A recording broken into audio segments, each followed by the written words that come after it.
क्या कहेंगे भूपेंद्र जी, आज जो है 20 दिन हो गए हैं और जो देश की महिला है, देश की पहलवान है, उनको जो एफआईआर कराने के लिए जंतर मंतर का सहारा लेना पड़ता है। आज जो बृजभूषण जी का जो बयान हुआ है, उन्होंने अपने बयान में सरासर जो है वो सारे आरोपों को गलत कहा है और जो बहनें भी हैं वो बयान के लिए गई हैं। इस पर आपका क्या कहना है? नहीं, देखिए, जो आपने कहा, आप सवाल कर रहे हैं मुझे, मैं आपसे ही जरा जानना चाहता हूँ आपके माध्यम से। ये रोज यहाँ आकर के कवर कर रहे हैं। जिस दिन यहाँ ओलावृष्टि थी, जिस दिन यहाँ बरसा में भीगी हैं बेटियाँ, ये तमाम यहाँ बैठी हुई हैं। मैं पहले विनेश और साक्षी की तरफ से आपको बताना चाहता हूँ, बहुत बड़ी बात है। विनेश और साक्षी ने कहा कि हम अपने जो शिकायतें हमने की है, हम उसके लिए नार्को टेस्ट कराने के लिए तैयार हैं। और मैं उनकी तरफ से एक और बात जोड़ता हूं देशवासियों, और मैं चाहूंगा, बल्कि मैं हो सकता कल या परसों में उनके माध्यम से मैं सुप्रीम कोर्ट के मुख्य न्यायाधीश की अध्यक्षता में जो बेंच है या उनके चैम्बर तक भिजवाने के लिए, और जिस मामले में जहां सुनवाई हो रही है, विनेश और साक्षी शपथ पत्र बना के देंगे, एफिडेविट, कि हम अपनी शिकायत को लेकर इतने अडिग है कि हम अपना नार्को टेस्ट कराने के लिए तैयार हैं। बस इतना सा एफिडेविट आरोपी कुश्ती महासंघ का अध्यक्ष बृजभूषण शरण सिंह भी कोर्ट में पेश करने की ताकत रखे। ये जो आपका सवाल है, इससे बड़ी प्रमाणिक बात मैं और कुछ कह नहीं सकता हूँ। लेकिन तो सारे आरोपों को वो इनकार कर रहे हैं कि यहाँ पे जंतर मंतर पर लोग जो भीड़ इकट्ठा है, वो भी एक बार इशारा करें तो लाखों की तादाद में। मैं बिल्कुल सही। देखिए, इसका आप थोड़ा समझ लीजिएगा कि बृजभूषण शरण सिंह का एक यही ये धमकी है, ये चुनौती है। अभी देखिए, करणी सेना वाले उसके पक्ष में फील्डिंग कर रहे हैं।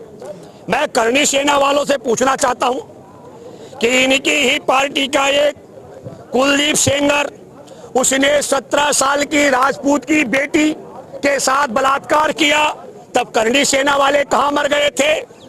उस पीड़िता के पिता को झूठे मुकदमे में जेल में बंद करवाया, तब करणी सेना वाले कहां मर गए थे? उसको जेल में हिरासत में मरवा दिया, जान से हत्या करवा दी, तब करणी सेना वाले कहां मर गए थे? ये मैं देश के उन लोगों से कह रहा हूं, हमारा देश पाखंडियों का देश है। हम आरोपी को कब हिंदू मुसलमान और कब यहाँ राजपूत और जाट में तब्दील करते हैं, ये षड्यंत्र है। मैं गया था और मैंने देखा उन्नाव के क्षेत्र में 3 किस्म के राजपूत मिले वहां मुझे। एक जो बहुत खुश थे कि नाबालिग बेटी का बलात्कारी के खिलाफ भूपेंद्र रावत आप बोलते हैं, बहुत अच्छी बात है। और एक तबका मिला, उन्होंने कहा नहीं गलत करते हैं आप, इससे एक राजपूत नेता की इमेज खराब होती है। और एक तीसरा तबका था जो ना खुश भी था या खुश भी था, मतलब साइलेंट था। मैं आपके माध्यम से कहना चाहता हूं कि ये कब जाति का भूत बाहर आ जाए और कब जाति का भूत अंदर घुस जाए। क्या हमारी वो 17 साल की बेटी, अगर ये नालायक करणी सेना वाले से राजपूत की बेटी नहीं मानते हैं, तो थूकता है भारत ऐसी करणी सेना पर जो उस बेटी को राजपूत की बेटी नहीं मानता है। उसके पिता की हत्या कर दी गई, उस पर मौन रहता है। उसके चाचा को जेल में डाला गया और निर्दोष को, और उसके वो पीड़ित लड़की, उसकी चाची, उसकी मौसी और उसके वकील पर गाड़ी चढ़ाई गई, जिसमें वो बेटी और उसका वकील जीवन और मृत्यु के बीच में जूझ रहा है। उसकी मौसी और चाची की डेथ हो गई, हत्या हो गई। अब मैं ये कहना चाहता हूं, कुछ तो शर्म करो यार। ये काम नहीं है राजपूतों का, ये घिनौना काम नहीं है कि बलात्कारी के साथ खड़े होकर दावा करो कि हम राजपूत हैं। थूकता है भारत ऐसे राजपूतों पर। मैं हैरान हूं, पर मैं आपके माध्यम से कहना चाहता हूं एक बात रोचक तरीके से। ये जो बेटी यहां बैठी है, इस पे कई चीजें, कई सवाल मैं बार बार कहता हूं, कई लोग बोर हो रहे होंगे मेरी बात का, लेकिन मैं दावे के साथ मैं कह सकता हूं 67,000 पास्को के मामले हैं दर्ज। जो 67,000, उन सब मामलों में शिकायत दर्ज होते ही आरोपी गिरफ्तार हुए।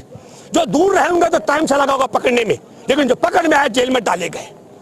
तो 67,000 मुकदमे में आरोपियों को गिरफ्तार करके जेल में डाला गया। अगर यह गैर कानूनी था जेल में डालना, तो हमारे देश के चीफ जस्टिस, मुख्य न्यायाधीश सुप्रीम कोर्ट के जो हैं, मैं उनसे अपील करता हूं, उन 67,000 मुकदमों को दर्ज करने वाले और आरोपियों को तत्काल जेल में डालने वाले पुलिसकर्मियों को दंडित किया जाए। पर कानून अगर यही कहता है कि पास्को में गिरफ्तार किया जाना चाहिए, तो फिर पास्को के तहत मुकदमा दर्ज है। इन बेटियों का आरोप है, आरोपी बृजभूषण को गिरफ्तार न करने वाली पुलिस को जेल में क्यों नहीं डाला जा रहा? देखिए वो 67, एक मिनट, 2, जो लिखित शिकायत का तत्काल एफआईआर में तब्दील होनी चाहिए।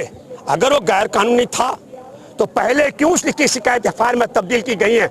उन सबको एफआईआर में तब्दील करने वालों को जेल में डालो। और अगर ये कानून संगत है तो कनॉट प्लेस के जिस पुलिसकर्मी ने यौन शोषण के पास्को की शिकायत को एफआईआर में तब्दील नहीं किया, उसे जेल में डालो। और मैं फिर एक और बात कहना चाहता हूं, गैर गंभीरता यही नहीं है, गैर गंभीरता यह भी है मुख्य न्यायाधीश जी, 7 शिकायतें हैं 7 पीड़ितों की, 7 बेटियां अलग अलग पीड़ित हैं, और आपने 2 एफआईआर में धृतराष्ट्र की तरह आंखें बंद कर दी।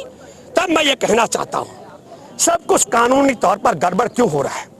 फिर एक मैं माफी चाहता हूं, कई लोगों को भक्त है आसाराम के, एक भक्त यहां भी मिला, उसने कहा आसाराम का जिक्र मत करो, लेकिन क्योंकि करना पड़ेगा। 2013 में यौन शोषण के खिलाफ वही कानून था जो आज भी है, पर 2013 में यौन शोषण करने वाला आसाराम, जिसकी चौखट पर देश के सब बड़े नेता जाते थे, और उस बेटी ने कोई गोल्ड मेडल नहीं जीता था, बलात्कार पीड़िता ने, उसके पिता को कोई नहीं जानता, और वो लड़की और उसका पिता गए थाने में, मुकदमा दर्ज हुआ और आसाराम को जेल में जाना पड़ा, सजा भुगत रहा है। और यहाँ भैया रुको, यहाँ ओलंपिक पदक विजेता बेटियां, अरे भारत के अंधभक्त नहीं जानते होंगे विनेश फोगाट को, साक्षी मलिक को, लेकर संसार जानता है, संसार जानता है बजरंग पूनिया को।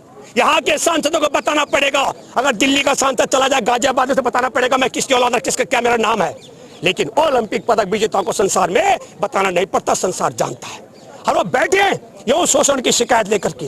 तब सवाल है कि ओलंपिक पदक विजेताओं को पहले शिकायत करनी पड़े दर्ज, फिर काबिल वकील कपिल सिब्बल जैसा वरिष्ठ वकील लेना, उसकी मदद लेनी पड़े, और सुप्रीम कोर्ट के मुख्य न्यायाधीश का दरवाजा खटखटाना पड़े, और धरना देना पड़े, मुकदमा दर्ज हो जाए और आरोपी गिरफ्तार ना हो।